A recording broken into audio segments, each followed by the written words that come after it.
위대한 사상은 과연 영원히 같은 모습일까요? 아니면 시대에 따라서 모습을 바꾸고 때로는 사라져버리기도 하는 걸까요? 자, 오늘은 조지 애덤 스미스의 분석을 통해서요, 고대 히브리 예언이 300년이라는 시간 동안 어떻게 극적으로 변화했는지, 그 아주 흥미로운 여정을 한번 따라가 보려고 합니다. 네, 바로 이 철학적인 질문이 오늘 우리가 풀어갈 이야기의 핵심이라고 할 수 있죠.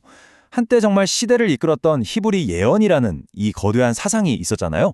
이게 끝을 맞이했을 때 과연 무슨 일이 벌어졌을까요? 조지 애덤 스미스는 이 현상을 이렇게 불렀어요. 예언자의 퇴장이라고요. 근데 여기서 진짜 중요한 게 뭐냐면요, 이게 그냥 사라지고 마는 그런 쇠퇴가 아니라는 거예요. 오히려 기존의 틀이 완전히 무너지고 전혀 새로운 모습으로 변화하는 그런 과정이었다는 거죠. 자, 그럼 예언자의 퇴장, 이게 구체적으로 뭘 의미하는 걸까요? 우리가 보통 예언자 하면 뭔가 신비로운 사람을 떠올리잖아요? 근데 스미스가 말하는 고전적 예언자는 그런 사람이 전혀 아니에요. 철저하게 현실에 발을 딛고 서서 그 시대의 사건들을 보면서 사람들 양심에 직접적으로 정말 용기 있게 쓴소리를 던지는 그런 목소리였던 거죠. 바로 여기서부터 첫 번째 거대한 균열이 생기기 시작합니다. 원래 예언은 보편적인 정의, 윤리 이런 걸 외쳤거든요. 근데 이게 나훔과 오바댜 시대로 넘어가면서 완전히 달라져요. 특정 민족의 복수심을 대변하는 목소리로 변해버린 거죠.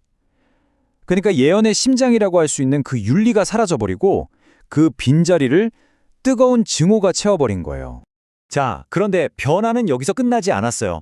현실에서 발을 떼버린 예언은요, 이제 더 신비롭고 어두운 영역으로 들어서게 됩니다.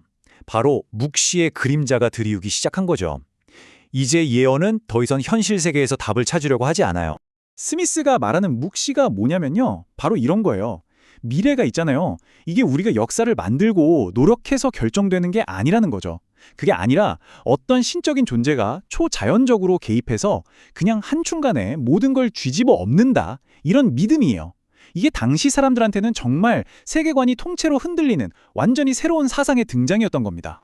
물론 스바냐 같은 예언자들을 보면 아직 윤리의 불씨가 완전히 꺼진 건 아니었어요. 남아있긴 했죠. 근데 문제는 그 작은 불씨가 이제 초자연적인 환상이라는 아주 짙은 안개 속에 갇혀버렸다는 거예요. 예언의 목소리는 점점 더 현실과 멀어지고 뭐랄까 하늘의 언어로만 이야기하게 된 거죠. 자, 이제 다음 단계로 넘어가면서 예언자의 목소리는 정말 거의 들리지 않게 됩니다. 그 빈자리를 다른 힘이 치고 들어오기 시작하거든요. 바로 제사장의 시대가 열린 겁니다. 스미스는 이 과정을 딱 3단계로 정리해요. 자, 첫 번째, 제사장이 예언자의 자리를 대신하면서 그 살아있던 목소리가 딱딱한 제도로 변해버려요. 그리고 두 번째, 예언은 율법이라는 정해진 틀 안에 갇혀버리죠. 그러다 마지막, 요엘에 이르러서는 어떻게 되냐면요, 윤리는 흔적도 없이 사라지고 오직 종교적인 의식, 그리고 세상이 끝날 거라는 공포, 이것만 남게 되는 거예요. 자, 이렇게 보면 예언의 정신은 이제 완전히 사라진 것 같죠? 끝난 것 같잖아요. 하지만 이야기는 여기서 끝나지 않습니다.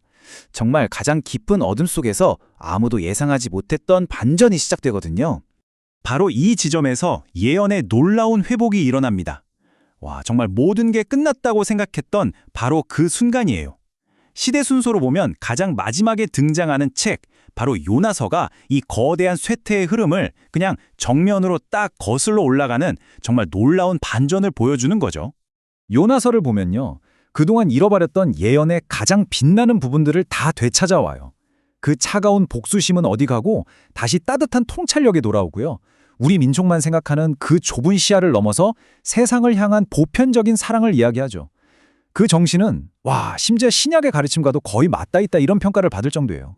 그래서 스미스는 요나서에 대해 이렇게까지 극찬하면서 결론을 내립니다. 이런 특징들 덕분에 요나서는 예언서 중에서 가장 높은 반열에 오른다라고요.